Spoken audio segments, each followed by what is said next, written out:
Doctor K ബാലനുണ്ട്. അദ്ദേഹം international geosynthetic സൊസൈറ്റിയുടെ വൈസ് പ്രസിഡന്റാണ്. ശ്രീ കെ ബാലൻ, വളരെ പ്രധാനപ്പെട്ട അല്ലെങ്കിൽ ഏറ്റവും ഗുരുതരമായ ഒരു പ്രശ്നമാണ് ഇപ്പോൾ നമ്മൾ കണ്ടുകൊണ്ടിരിക്കുന്നത്. നമ്മുടെ ദേശീയപാതയൊക്കെ ഇതാ വളർന്ന് പന്തലിക്കുന്നു. രാജ്യത്ത് ഏറ്റവും വേഗത്തിൽ സഞ്ചരിക്കാൻ കഴിയുന്ന ഇടമായി മാറുമെന്ന് നമ്മൾ അഭിമാനം കൊള്ളുന്ന സമയത്താണ് ഇതേപോലുള്ള അപകടങ്ങൾ. എന്താണ് ഈ അപകടങ്ങൾക്ക് കാരണം? നിർമ്മാണത്തിൽ എന്ത് പിഴവുകളാണ് അങ്ങ് മനസ്സിലാക്കുന്നത്?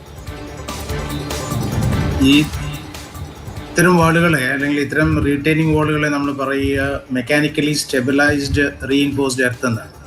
അതായത് പോളിമർ നെറ്റുകൾ കൊണ്ട് അതിനെ മണ്ണിനെ ബലപ്പെടുത്തുക.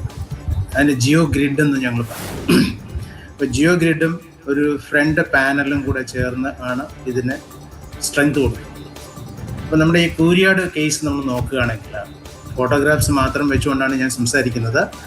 ആ പിക്ചേഴ്സ് നമ്മൾ വിശകലനം ചെയ്യുകയാണെങ്കിൽ ഒരു കാര്യം കാണാൻ പറ്റും. സർവീസ് റോഡിന് പുറത്ത് മണ്ണ് ഹീവ് ചെയ്ത് കയറിയിട്ടുണ്ട്. അതായത് മണ്ണ് ഉയർന്നു വന്നിട്ടുണ്ട്. ഇങ്ങനെ മണ്ണ് ഹീവ് ചെയ്യുന്ന ഒരു പ്രകൃതം കാണിക്കുന്നത് കേരളത്തിൽ പ്രത്യേകിച്ച് അടിയിൽ സോഫ്റ്റ് സോയിൽ, അതായത് സോഫ്റ്റ് ക്ലേ പോലുള്ള ഒരു പ്രതലമുണ്ടെങ്കിൽ അതിലേക്ക് ലോഡ് കയറുന്ന സമയത്ത് അത് വശങ്ങളിലേക്ക് തള്ളും. അങ്ങനെ വശങ്ങളിലേക്ക് തള്ളിക്കൊണ്ടിട്ടാണ് ഈ സർവീസ് റോഡിൻ്റെ പുറത്ത്, ആ സർവീസ് റോഡിൻ്റെ സൈഡിലുള്ള റീറ്റെയിനിങ് വാളിന് പുറത്ത് മണ്ണ് ഹീവ് ചെയ്ത് കയറിയിരിക്കുന്നത്. രണ്ടാമതൊന്ന് നമുക്ക് കാണാൻ പറ്റുന്നതെന്ന് വെച്ച് കഴിഞ്ഞാൽ ഏതാണ്ട് മധ്യഭാഗത്ത് നിന്ന് ഇത് താഴേക്ക് ഇരുത്തി ചെയ്തു. അങ്ങനെ താഴേക്ക് ഇരുത്തുന്ന ഒരു സിറ്റുവേഷൻ വരണമെന്നുണ്ടെങ്കിലും അടിയിൽ ക്ലേ വരും. അതായത് കൺസോളിഡേഷൻ ഓഫ് ക്ലേ എന്നാണ് ഞങ്ങൾ ജിയോ ടെക്നിക്കൽ എഞ്ചിനീയേഴ്സ് പറയുക. ആ കൺസോളിഡേഷൻ മൂലം ചെറിയ സെറ്റിൽമെൻറ്റ്, കൺസ്ട്രക്ഷൻ നടക്കുമ്പോൾ തന്നെ ചെറിയ സെറ്റിൽമെൻറ്റ് ഉണ്ടായിരുന്നിരിക്കണം. അത് വിഷ്വലൈസ് ചെയ്തിട്ടുണ്ടോ ഇല്ലയോ എന്ന് എനിക്കറിയില്ല. അതിനുശേഷം കൺസ്ട്രക്ഷൻ ഒരു 90% അടുത്തൊക്കെ എത്തുമ്പോൾ, അതായത് ഹൈറ്റ് കൂടുന്നതിനനുസരിച്ചിട്ട് ലോഡ് കൂടി വരും. അപ്പോൾ അവിടുത്തെ ഒരു 12 മീറ്റർ ഹൈറ്റ് റീറ്റെയിനിങ് വാളിനുണ്ട് എങ്കിൽ ഏകദേശം 22-23 ടൺ ലോഡാണ് വന്ന് കയറുന്നത് മണ്ണിൽ. ആ ലോഡ് താഴേക്ക് ഇറങ്ങി വരുമ്പോൾ താഴെ ഒരു സോഫ്റ്റ് ലെയർ ഉണ്ടെങ്കിൽ ആ സോഫ്റ്റ് ലെയർ പെട്ടെന്ന് കൺസോളിഡേറ്റ് ചെയ്ത് ഇരുത്തപ്പെടാം. ഇവിടെ സംഭവിച്ചിരിക്കുന്നത് അതാണ് എന്നാണ് എൻ്റെ ഒരു ഊഹം. ഡോക്ടർ കെ ബാലൻ, ഇപ്പോൾ ദേശീയപാത അതോറിറ്റി പോലെ ഇത്രയും വലിയ പ്രോജക്റ്റ് നടപ്പിലാക്കുന്ന സമയത്ത് ഇത്തരം ശാസ്ത്രീയ വശങ്ങൾ പരിഗണിക്കാതെ ഇങ്ങനെ ഒന്ന് നടപ്പിലാക്കുമെന്ന് നമുക്ക് ചിന്തിക്കാൻ പോലും കഴിയുന്നില്ല. ഒരു സാമാന്യ ബുദ്ധിക്ക് അനുസരിച്ച് നമ്മുടെ മാറിയ മണ്ണിനെ, പ്രത്യേകിച്ചും 2018 മുതൽ ഇങ്ങോട്ട് മാറിയ മണ്ണിനെ പരിഗണിക്കാത്ത ഒരു നിർമ്മിതിയാണ് ഈ നടന്നത് എന്ന് പറയാൻ കഴിയുമോ? അങ്ങനെയല്ല. അതായത് നാഷണൽ ഹൈവേ പോലുള്ള പ്രോജക്റ്റ് എടുക്കുമ്പോൾ നമ്മൾ സോയിൽ ടെസ്റ്റ് ചെയ്യുന്നത്, മണ്ണ് പരിശോധന നടത്തുന്നത് ഒരു 250 മീറ്റർ അകലം വെച്ചിട്ടാണ്. അല്ലെങ്കിൽ നമുക്കതിൻ്റെ ചെലവ് താങ്ങാൻ പറ്റാതെ. അപ്പോൾ ആ 250 മീറ്റർ മിനിമം ഡിസ്റ്റൻസിൽ നമ്മൾ മണ്ണ് പരിശോധിച്ച് കഴിയുമ്പോൾ ഇൻ ബിറ്റ്വീൻ മണ്ണിന് എന്തെങ്കിലും പ്രശ്നമുണ്ടോ എന്ന് ആ സോയിൽ ഇൻവെസ്റ്റിഗേഷൻ നടത്തുന്ന ഏജൻസി അല്ലെങ്കിൽ ക്ലയൻ്റായ നാഷണൽ ഹൈവേ അതോറിറ്റി പരിശോധിക്കേണ്ടതും കൂടെ ഉണ്ട്. അങ്ങനെ ചെയ്തിട്ടുണ്ടായിരുന്നോ എന്നെനിക്കറിയില്ല. DPR പ്രിപ്പയർ ചെയ്യുന്ന സമയത്ത് അത് മനസ്സിലാക്കാൻ പറ്റും. അപ്പോൾ അങ്ങനെ ഒരു കൺഫ്യൂഷൻ വരുന്ന സമയത്ത്, അതായത് മണ്ണിന് ബലമില്ല എന്നൊരു സംശയം തോന്നുകയാണെങ്കിൽ നമ്മൾ ആ 250 മീറ്റർ IS കോഡ് പറയുന്നതിൽ നിന്ന് നമുക്ക് കുറയ്ക്കാം. അല്ലെങ്കിൽ ഇടയ്ക്കൊരു ബോർ കൂടെ എടുത്ത് നമ്മൾ പരിശോധിക്കും.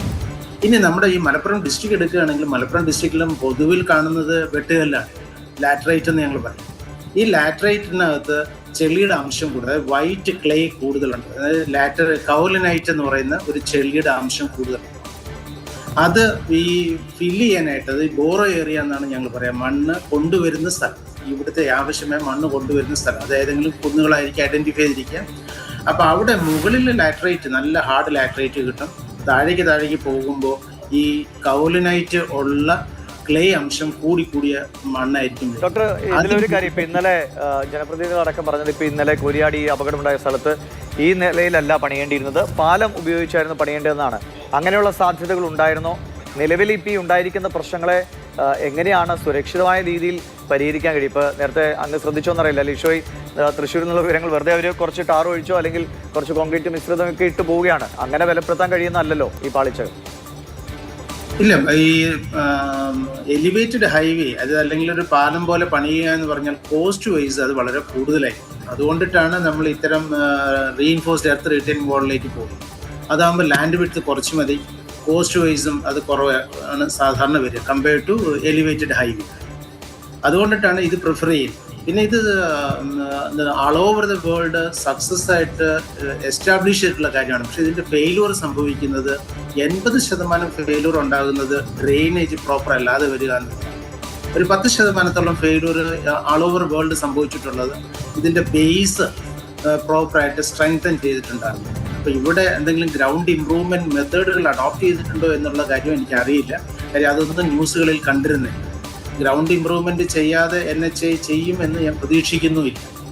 ഉണ്ടെങ്കിൽ ആ ഗ്രൗണ്ട് ഇംപ്രൂവ്മെന്റ് എന്തായിരുന്നു, അല്ലെങ്കിൽ ആ ഗ്രൗണ്ട് ഇംപ്രൂവ്മെന്റ് അവർ അസസ് ചെയ്തിട്ടുണ്ടോ, ആ ഗ്രൗണ്ട് ഇംപ്രൂവ്മെന്റ് ആവശ്യകത അസസ് ചെയ്തിട്ടുണ്ടെങ്കിൽ എന്ത് തരം ഗ്രൗണ്ട് ഇംപ്രൂവ്മെന്റ് കൊടുത്തു, എന്നിട്ടും എന്തുകൊണ്ട് ഫെയിലിയർ സംഭവിച്ചു എന്നുള്ളതാണ് നമ്മൾ നോക്കേണ്ടത്. പിന്നെ പരിശോധിക്കേണ്ടതാണ് അല്ലേ. വളരെയധികം നന്ദി ശ്രീ കെ ബാലൻ ഞങ്ങളോട് സംസാരിച്ചതിന്. അദ്ദേഹം ഭൗമശാസ്ത്രജ്ഞനാണ്.